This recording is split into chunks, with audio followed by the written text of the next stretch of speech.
Unix की मुख्य भाषा क्या है? ए बेसिक, बी असेंबली, सी जावा, डी कोबोल। तो इसका सही आंसर है ऑप्शन बी असेंबली। अब बढ़ते हैं अगले प्रश्नोत्तर की ओर।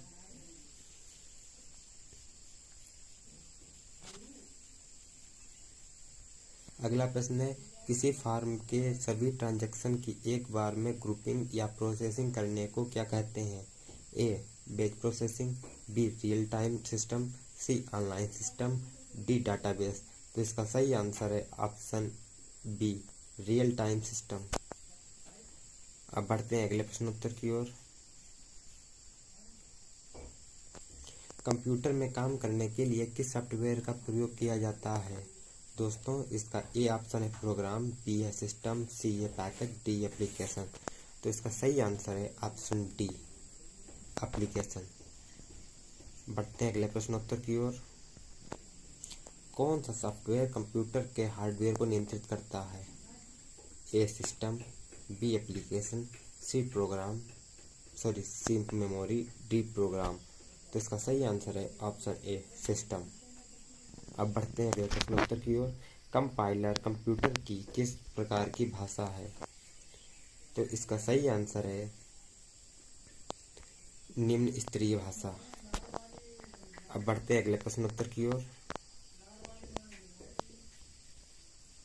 उच्च स्तरीय भाषा में लिखे गए प्रोग्राम को कंप्यूटर अपनी समझ के लिए निम्न स्तरीय भाषा में किसकी मदद से बदलता है? ए इंटरप्रेटर, बी कंपाइलर, सी उपरोक्त दोनों, डी इनमें से कोई नहीं। तो इसका सही आंसर है उपरोक्त सी अर्थात इंटरप्रेटर और कंपाइलर दोनों।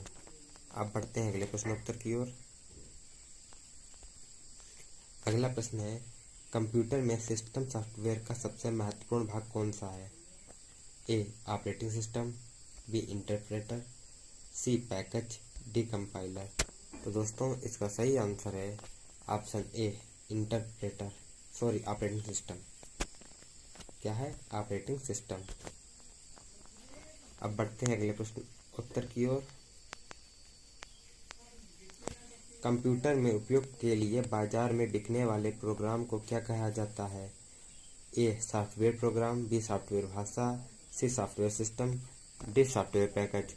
तो इसका सही आंसर है ऑप्शन डी सॉफ्टवेयर पैकेज। अब बढ़ते हैं अगले प्रश्नोत्तर की ओर। टर्नकी सिस्टम क्या है? ए हार्डवेयर तथा सॉफ्टवेयर की पूर्णता है, बी किन थॉमसन, सी रामबर्थ कैथरीन, डी भाषा की पूर्णता। तो इसका सही आंसर है ऑप्शन ए हार्डवेयर तथा सॉफ्टवेयर की पूर्णता है। अब बढ़ते हैं अगले प्रश्नोत्तर की ओर। यूनिक्स की विशेषता क्या है? ए काफ़ी सुरक्षित, बी एक साथ अनेक काम कर सकते हैं, सी एक साथ अनेक काम, डी उपरोक्त सभी। तो इसका सही आंसर है उपरोक्त सभी। अब बढ़ते हैं अगले प्रश्नोत्तर की ओर। संकेतों की जगह जो कंप्यूटर को बताता है कि किसी विशेष काम को कैसे किया जाएगा क्या कहलाता है? ए प्रोग्राम, बी फाइल, सी आंकड़ा संगणक, डी सूचना। तो इसका सही आंसर है ए प्रोग्राम। अब बढ़ते हैं अगले प्रश्नोत्तर की ओर। निम्न में से कौन उपभोक्ता एवं हार्डवेयर के बीच एक एजेंट की तरह कार्य करता है? ए OS, B compiler, see translation, D उपरोक्त सभी। तो इसका सही आंसर है ए ओएस ऑपरेटिंग सिस्टम। बढ़ते हैं अगले प्रश्नोत्तर की ओर। बाय डिफ़ॉल्ट डॉक्यूमेंट मोड में प्रिंट होता है, A portrait, B landscape, C print view, D page step. तो दोस्तों इसका सही आंसर है ऑप्शन ए पोर्ट्रेट। अब बढ़ते हैं अगले प्रश्नोत्तर की ओर।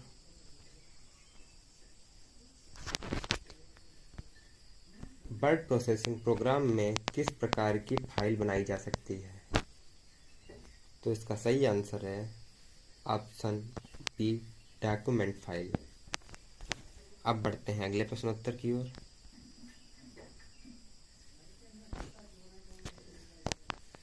प्रयोक्ता डॉक्यूमेंट को जो नाम देता है उसे क्या कहते हैं? ए फाइल नेम, बी प्रोग्राम, सी रिकॉर्ड, डी डाटा। इसका सही आंसर है ए फाइल नेम। क्या है? ए फाइल नेम। अब बढ़ते हैं अगले प्रश्न उत्तर की ओर। मौजूदा डॉक्यूमेंट को विभिन्न नाम से सेव करना हो तो क्या करना होगा? तो इसका सही आंसर है सेव एज कमांड का प्रयोग करें। किसका? सेव एज कमांड का प्रयोग करें। अब बढ़ते हैं अगले प्रश्नोत्तर की ओर। जब आपको पाठ या टेक्स्ट एक पृष्ठ से अलग पृष्ठ पर ले जाना हो तो सबसे अच्छा तरीका कौन सा है? ए कट और पेस्ट करो, बी ड्रैग और ड्रॉप करो, सी डिलीट और रिटाइप करो। इनमें से कोई नहीं। तो इसका सही आंसर है कट और पेस्ट करो। क्या है? कट और पेस्ट करो। अब बढ़ते हैं अगले प्रश्नोत्तर की ओर। सेविंग यह की प्रक्रिया है। तो इसका सही आंसर है मेमोरी से स्टोरेज माध्यम तक दस्तावेज कॉपी करना। सेविंग यह मेमोरी से स्टोरेज मध्य तक दस्तावेजों को कॉपी करना की प्रक्रिया है। अब बढ़ते हैं अगले प्रश्नोत्तर की ओर।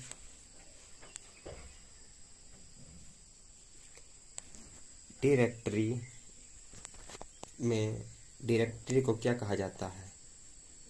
Option A unit directory, B mini directory, C sub directory, D इनमें से कोई नहीं। तो इसका सही आंसर है सब डायरेक्टरी। क्या? सब डायरेक्टरी। अब बढ़ते हैं अगले प्रश्नोत्तर की ओर। जूम आज्ञा कमांड चयनित किए जाने जूम आज्ञा कमांड चयनित किए जाने से क्या होता है? ए अलग दर्शन व्यू में दस्तावेज को कॉपी खोलता है, बी प्रदर्शित दस्तावेजों की कॉपी सेव करता है, सी इन दस्तावेजों को विस्तरण में बदलाव लाता है, डी इनमें से कोई नहीं। तो इसका सही आंसर है प्रदर्शन दस्तावेजों को विस्तरण में बदलाव लाता है। अब बढ़ते हैं अगले प्रश्नोत्तर की ओर। यदि पहले से सेव किया गया फाइल एडिट किया जाए तब। तो इसका सही आंसर है परिवर्तन स्टोर करने हेतु फाइल फिर से सेव करना जरूरी है। अब बढ़ते हैं अगले प्रश्नोत्तर की ओर। बजट सृजित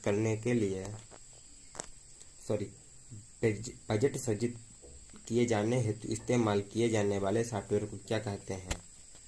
तो दोस्तों इसका सही आंसर है स्प्रेडशीट। अब बढ़ते हैं अगले प्रश्नोत्तर की ओर और ये हमारा लास्ट प्रश्नोत्तर है। सेल में दर्ज किए गए अंकों और सूत्रों फार्मूलों को क्या कहा जाता है? ए अंकीय प्रविष्टि न्यूमेरिक एंट्रीज, बी फिलर्स, सी लेवल्स, डी टेक्स्ट या पाठ। तो दोस्तों इसका सही आंसर है अंकीय प्रविष्टि न्यूमेरिक एंट्री। प्रश्न 8। प्रत्येक वर्ष कंप्यूटर साक्षरता दिवस कब मनाया जाता है? तो इसका सही उत्तर है 2 दिसंबर को। 2 दिसंबर को कंप्यूटर साक्षरता दिवस मनाया जाता है। प्रश्न 9। कंप्यूटर में पेंटियम शब्द का संबंध किससे है? कंप्यूटर में पेंटियम शब्द का संबंध माइक्रो प्रोसेसर से है। किससे है? माइक्रो प्रोसेसर से है। प्रश्न 10। सीडी का पूर्ण रूप क्या है? सीडी का पूर्ण रूप कॉम्पैक्ट डिस्क है। प्रश्न 11। CTRL, ALT और शिफ्ट को कौन सी कुंजियां कहा जाता है? CTRL, ALT, शिफ्ट को कौन सी कुंजियां कहा जाता है? तो इसका सही उत्तर है मॉडिफायर कीज कहा जाता है। मॉडिफायर कीज कहा जाता है। किसे कहा जाता है? CTRL, ALT और शिफ्ट को। प्रश्न 12। प्रथम पीढ़ी के कंप्यूटर को बनाने में किसका उपयोग किया जाता था? इसका सही उत्तर है वैक्यूम ट्यूब का। वैक्यूम ट्यूब का उपयोग प्रथम पीढ़ी के कंप्यूटर को बनाने में किया जाता था। प्रश्न 13। एक बाइट में कितने बिट होते हैं? इसका सही उत्तर है 8 बिट। एक बाइट में 8 बिट होते हैं। बढ़ते हैं प्रश्न 14 की ओर। 4 बिट कितने निबल के बराबर होता है? इसका सही उत्तर है 1 निबल के बराबर होता है। एक निबल में 4 निबल होते हैं। एक निबल में 4 बिट होते हैं। एक निबल में 4 बिट होते हैं। प्रश्न 15, HTTP को किसका बैकबोन कहा जाता है? तो इसका सही उत्तर है www को। www का फुल फॉर्म होता है वर्ल्ड वाइड वेब। HTTP को किसका बैकबोन कहा जाता है? तो इसे www का बैकबोन कहा जाता है। प्रश्न 16, कॉम्पैक्ट डिस्क और किस अन्य नाम से जाना जाता है? कॉम्पैक्ट डिस्क को ऑप्टिकल डिस्क के नाम से भी जानते हैं। ऑप्टिकल डिस्क को कॉम्पैक्ट डिस्क के नाम से भी जाना जाता है। प्रश्न 17, वह प्रोग्राम जो उच्च स्तरीय भाषा को मशीनी भाषा में बदलता है क्या कहलाता है? इसका सही उत्तर है कंपाइलर। कंपाइलर या वह भाग है जो कि उच्च स्तरीय भाषा को मशीनी भाषा में बदलता है। प्रश्न 18, इंटरनेट पर भेजे जाने वाले संदेश या मेल को क्या कहा जाता है? इसका सही उत्तर है ईमेल। इंटरनेट पर भेजे जाने वाले संदेश या मेल को ईमेल कहते हैं। प्रश्न 19, किसी भी बैंक में चेक को पढ़ने के लिए किस विधि का प्रयोग किया जाता है? इसका सही उत्तर है MICR। किसी भी बैंक में चेक पढ़ने के लिए MICR का प्रयोग किया जाता है।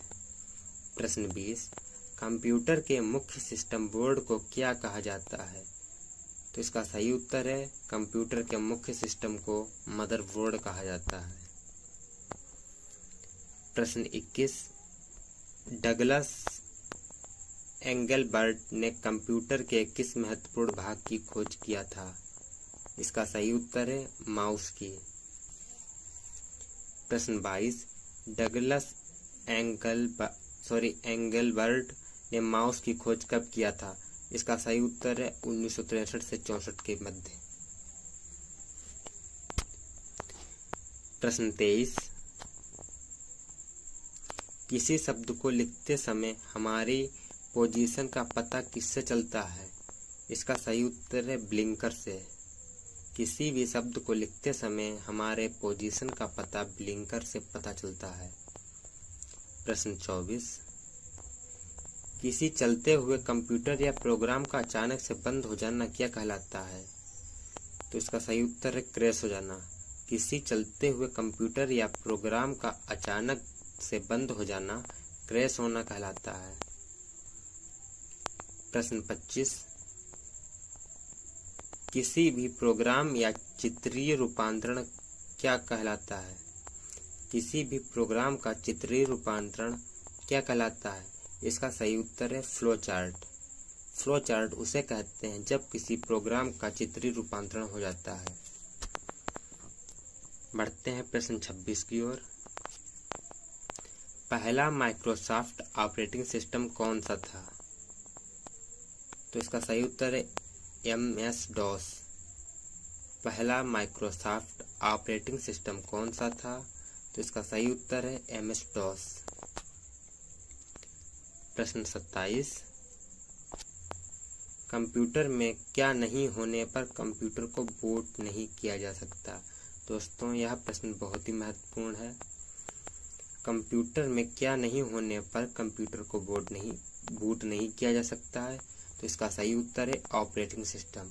यदि कंप्यूटर में ऑपरेटिंग सिस्टम मौजूद है तो आप कंप्यूटर को बूट कर सकते हैं। अगर नहीं मौजूद है तो आप कंप्यूटर को बूट नहीं कर सकते हैं, अर्थात कंप्यूटर को आप कभी भी स्टार्ट या ओपन नहीं कर सकते हैं। पढ़ते हैं प्रश्न 28 की ओर। जब कंप्यूटर पहले से चालू हो तो इसे रीस्टार्ट करने की प्रक्रिया को क्या कहा जाता है? यदि कोई कंप्यूटर पहले से चालू है तो इसे रीस्टार्ट करने की प्रक्रिया को क्या कहा जाता है? तो इसका सही उत्तर है वार्म बूटिंग। क्या कहा जाता है? Warm booting. जब कोई कंप्यूटर पहले से चालू है तो उसे रिस्टार्ट करने की प्रक्रिया को बारम बूटिंग कहते हैं। प्रश्न 29, इंटर प्रोसेस संचार क्या है? दोस्तों, इंटर प्रोसेस संचार वह संचार है जो दो प्रक्रियाओं के मध्य होता है, अर्थात इसे ऐसे भी कहा जा सकता है, दो प्रक्रियाओं के मध्य होने वाले संचार को इंटर प्रोसेस संचार कहते हैं। दोस्तों, यह प्रश्न आज का हमारा लास्ट प्रश्न है। प्रोसेस कंट्रोल ब्लॉक क्या है? प्रोसेस कंट्रोल ब्लॉक क्या है? तो इसका सही उत्तर है डाटा स्ट्रक्चर।